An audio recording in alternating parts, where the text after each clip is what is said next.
And paghahalo-haloin ko muna itong gulay, cauliflower, Baguio beans, young corn, sisaro, at ang carrots.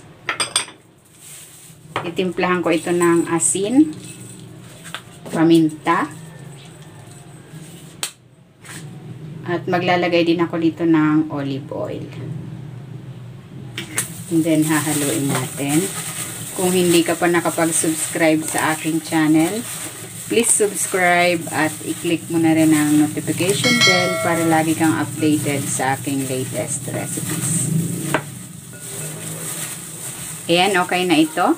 Pwede na natin itong i-steam. Ayan, nagpakulo na ako ng tubig. Isalang ko na dito yung ating gulay. I-steam natin ito for 5 to 8 minutes.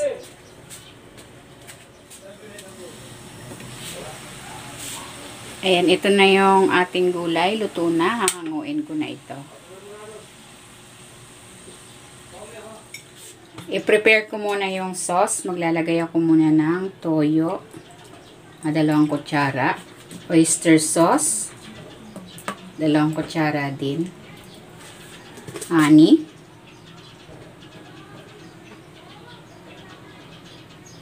Worcestershire sauce.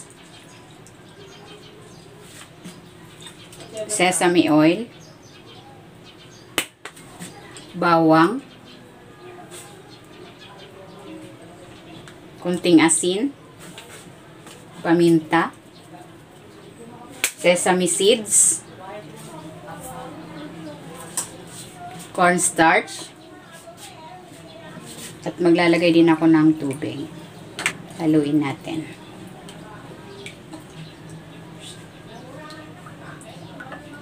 Ayan, okay na ito. Ibubuhos ko na dito yung ginawa kong sauce.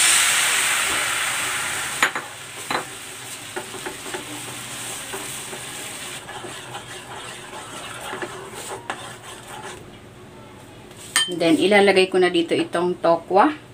Kalahati yan nung isang malaking block ng tokwa.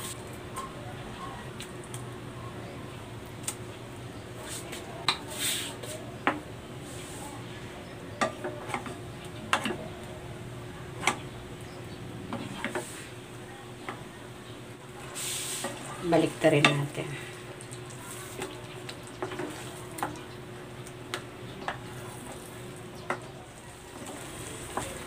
Ayan, luto na itong ating tokwa steak. Hahanguin ko na ito.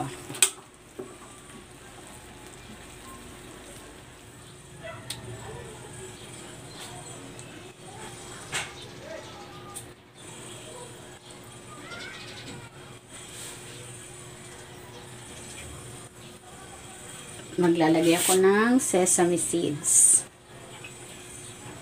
Ito na, ready na itong ating tofu steak with steamed vegetables.